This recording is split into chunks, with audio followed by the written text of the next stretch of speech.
So I was in Los Angeles, 1973.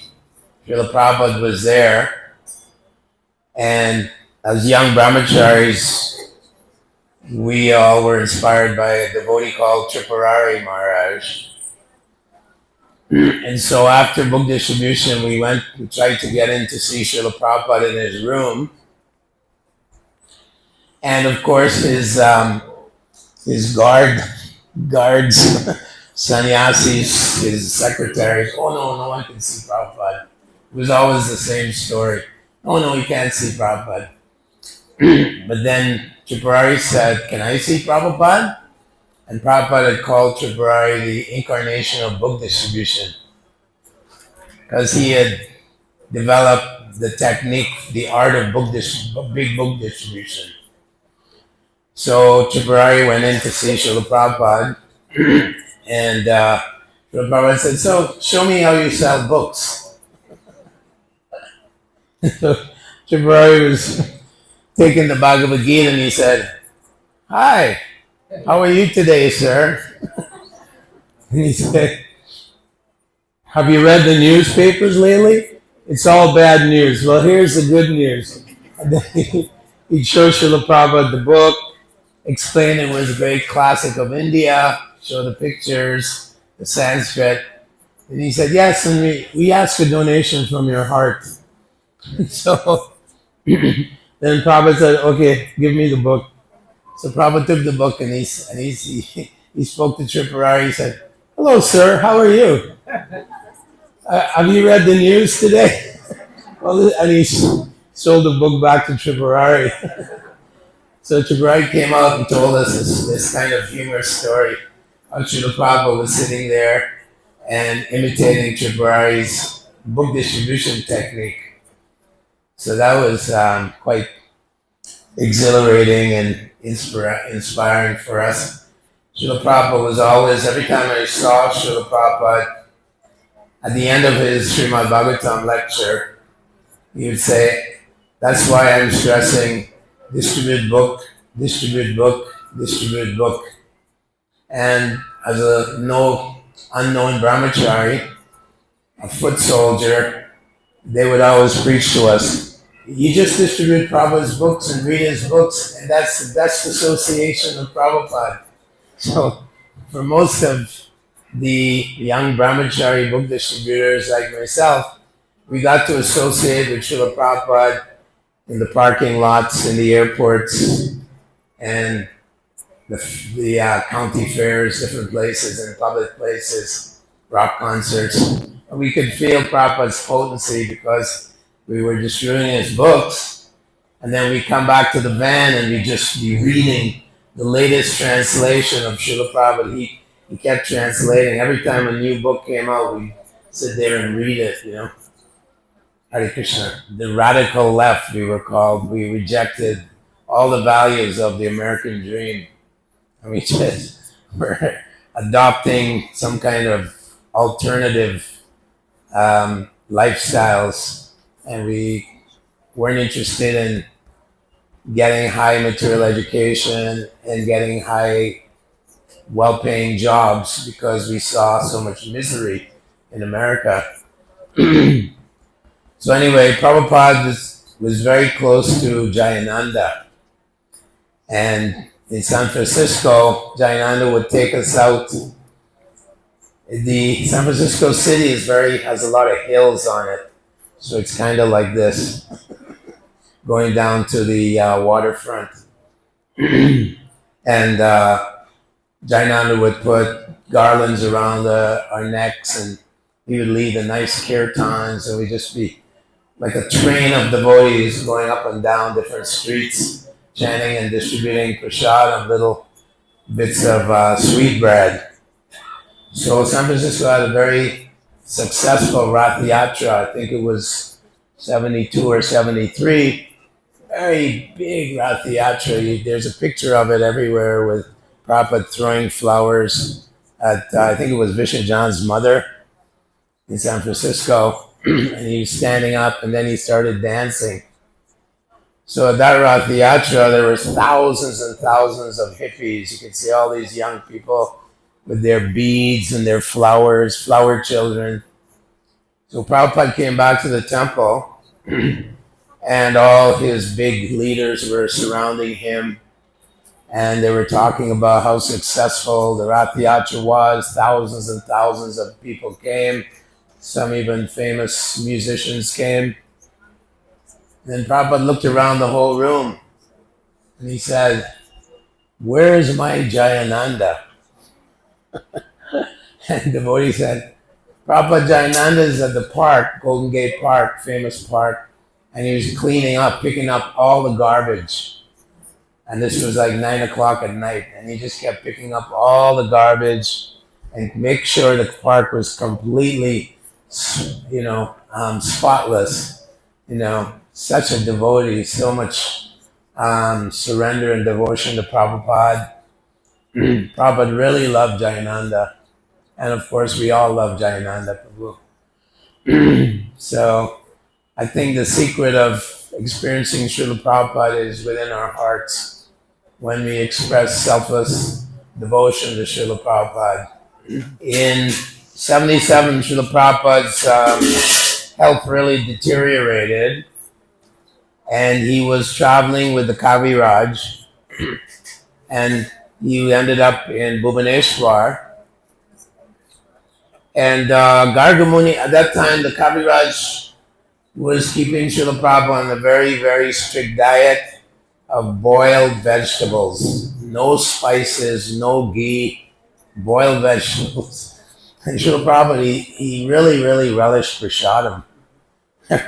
Anytime you saw Srila Prabhupada when he was taking prasadam, he'd be just very silent and he'd be meditating on how this prasadam is tasted by Krishna, So he loved, kachoris. We know he had a nickname, Kachori Baba, Kachori Mukhi. So he winded up meeting Gargamuni's traveling party in Bhubaneswar. Gargamuni had a library party with mainly devotees from the West, from America, North America. And Gargamuni was really sick. So what he did was he had hired a chef, a really good Bengali cook. So Gargamuni was... Shanti Lal. Shanti Lal. Yeah. Gargamuni would be cheating. He had to be on this special diet because he was sick. But he would tell this cook, no, you have to make me nice kachori, nice sabji, tasty, nice prasadam. So when Srila Prabhupada got wind of this, he went to Gargamuni and said, "Oh, you have a nice Bengali cook?" And at that time, Tamal Krishna Maharaj was there with Srila Prabhupada, some other, perhaps, sorry, I can't remember. Prabhupada, you can't eat anything with ghee. You can't digest anything. Kaviraj said, only boiled vegetables. So Srila Prabhupada and Gargamuni, they hatched a plot how they would have very nice prasadam. And so they went into some area that was secluded, and this cook cooked up this really nice fried in ghee prasadam, kachoris, samosas, whatever, nice sabjis, puris, and some sweet. And Srila Prabhupada was eating it, and Gargamuni was eating, and they got caught by, I believe it was Tamal Krishna. He came, "Prabhupada, what are you doing? You're so ill." Prabhupada and Gargamuni were laughing, and Prabhupada said, "We'd rather die than eat boiled vegetables." The Prabhupada said, "I can eat nothing, but I can't eat boiled vegetables." Very, very humorous, famous story. So one devotee, he was the military guy before he joined. He was in the Marines. His name was Guru Kripa. So he had gone to Japan to collect money to build the Gurukula building in Krishna Balaram temple there in Vrindavan. And he came to Prabhupada in the middle of the night. He was very proud. And he brought Prabhupada $108,000. You know the story, right? He came to Prabhupada, and Prabhupada was sitting there. It was at nighttime. Prabhupada, here, 108,000. He was very proud, $108,000. Prabhupada looked at him and said, is that it? And he started chastising Guru Kripa. That is nothing. You should bring me $1 million, And he was cutting down his ego, And Guru Kripa said, Prabhupada, I'm just a fool. Prabhupada said, yes, you're just a fool. Prabhupada's cutting away at his false ego. He's kind of a guy that, was like a little proud. So Guru Kripa started crying, actually. He started weeping. Prabhupada just crushed his ego. And then he, finally got the message that whatever you do for Srila Prabhupada, it's what's inside your heart that's really important. And as Prabhupada told the gentleman in India, the formula is Janadapi Sanichana Tororevasa Ishmana Amanina Manadena Kirtaniya Sahari. And Prabhupada, one time in Los Angeles, he was just crying, I think it was Los Angeles, saying, please be humble. Please be humble. Don't get proud. The movement was just booming in America. It was just going crazy. Everyone was getting books. I would meet people. Where are you from? I was in Los Angeles. I just came from Boston, which is, thousands of miles away. The guys would say, yeah, you guys just attacked me in Boston, and now you're attacking me here. It's like everywhere people went, they run into the Hare Krishnas. So it was a time of great enthusiasm and euphoria and so on. The Prabhupada said, little success, but please be very humble. Please always maintain humility. Hare Krishna. So devotee godbrother, his name is Hamsadutta, a German devotee, but born in America. So Prabhupada sent him to Germany. And the devotees, they purchased a large property, like a castle. What was it called? Schloss Radershof. Schloss Radershof. Rented. It was renting. Oh, okay, they were renting it.